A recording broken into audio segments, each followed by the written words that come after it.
ફરીથી એક નવો વિડીયો લઈને આવી ગયો છો મિત્રો તમારા માટે। મિત્રો આજે આપણે આખા રીંગણાની રેસીપી બનાવવાની છે। તો મિત્રો શાક બનાવવાનું છે, તમે જોઈ જુઓ। આજનું શાક કંઈક અલગ જ પ્રકારનું થવાનું છે અને આનો ટેસ્ટ પણ અલગ પ્રકારનો આવવાનો, તમે ઘરે એકવાર ટ્રાય કરી જુઓ।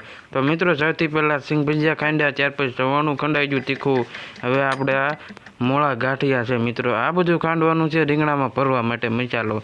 મિત્રો તમે જોઈ શકો છો એકદમ લાલ રીંગણા લઈ લીધા છે અને કાંઈ ઘટે નહીં એવા શીરા મારી દીધા। મિત્રો આ શીરા માર્યા છે એની અંદર આપણે જે બધો મસાલો બનાવી એ ભરવાનો છે। તમે વિડીયોમાં આગળ બન્યા રહો ત્યાં સુધીમાં તમને બધો મસાલો બતાવું। તો આપણે એમાં નાખવા માટે બટેટા પણ લઈ લીધા છે મિત્રો। બટેટાને કાંઈક આવી રીતની ચાલ ઉતારીને આખા બટેટા નાખવાના છે, તમે જોઈ શકો છો મિત્રો।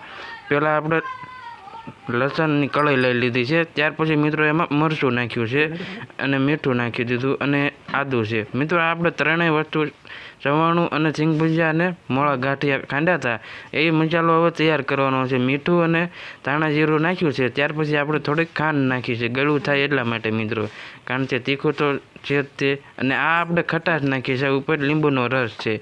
ત્યાર પછી તેલ નાખી દેવાનું છે, ત્યાર પછી લસણવાળી જે ખાંડેલી ચટણી બનાવી હતી એ ખાંડીને આમાં નાખી દેવાની છે। બધું મિક્સ કરી નાખવાનું, સારી રીતનું હલાવી નાખવાનું છે।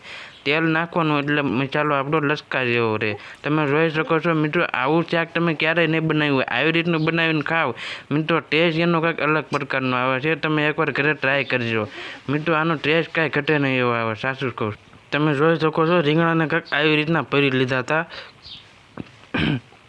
જે એરા માર્યા હતા એ રીંગણામાં બધો મસાલો આપણે સરખી રીતનો ભરી લીધો, જેટલો ભરાય એટલો, બાકીનો વઘારમાં નાખવાનો। સૌથી પહેલાં કુકરમાં તેલ નાખ્યું, રાઈ વઘારનું જીરું નાખીને આપણે રીંગણા નાખી દેવાના છે। તમે જોઈ શકો છો રીંગણાને તેલમાં સારી રીતના મિત્રો ચડવા દેજો। જો આનો કલર કાંઈક આવો છે, ચડશે એટલે કાંઈક બીજી ભાતનો થશે, બીજો કલર થાય।